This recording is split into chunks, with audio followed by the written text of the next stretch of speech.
Hi there, welcome to What Series 14 and number 34. And we're continuing to talk about the relationship between Abraham and God. In verses 9 through 14, God institutes a sign of the covenant for Abraham and his descendants. It says, "And God said to Abraham, as for you, you shall keep my covenant, and you and your descendants after you throughout their generations. This is my covenant which you shall keep between me and you and your descendants after you. Every male child among you shall be circumcised, and you shall be circumcised in the flesh of your foreskins. And it shall be a sign of the covenant between me and you, and he who is 8 days old among you shall be circumcised, every male child in your generations, who is born in your house or brought with money from a foreigner who was not your descendant. He who is born in your house and he who is bought with money must be circumcised. And my covenant shall be in your flesh for an everlasting covenant. And the uncircumcised male child who is not circumcised in the flesh of the foreskin, that person shall be cut off from the people, and he has broken my covenant.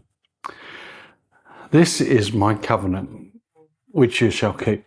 God introduced this command as a command regarding circumcision, the cutting or the removal of the foreskin of every male in Abraham's family and his descendants would mark them as different.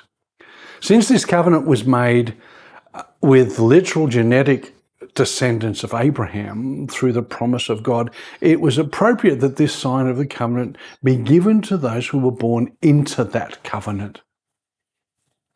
And it's associated with the reproductive part of their body. Circumcision indicated to Abram that there was a defilement of the flesh in man which must be taken away.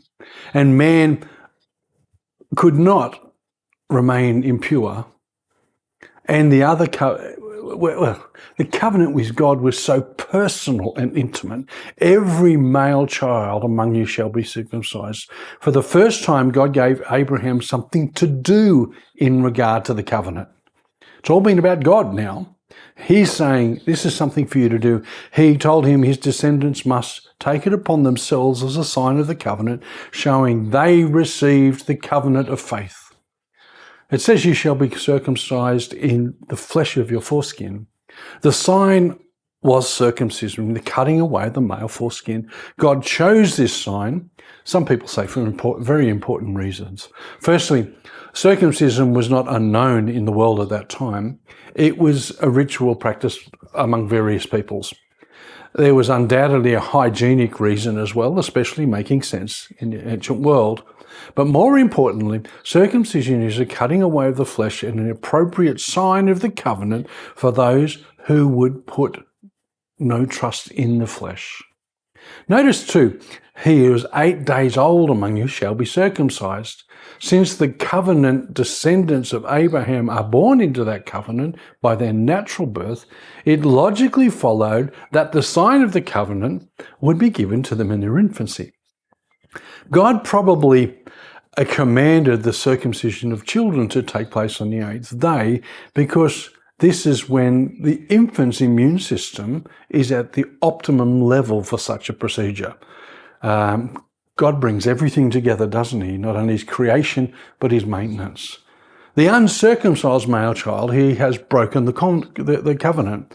Those who remain circumcised, who rejected circumcision, well, they're not part of it. And we would assume that the little kids don't have anything to say with this. But it's their continuing to be uncircumcised that is seen as a rejection of the covenant. Unfortunately, through the centuries, the Jews began to trust more in the sign of the covenant, the circumcision, than in God of the covenant, believing that circumcision itself was sufficient and necessary to save. Paul refutes this idea numerous times, especially when we look at the Galatians chapter 5. Therefore, Christians are free to either circumcise or not.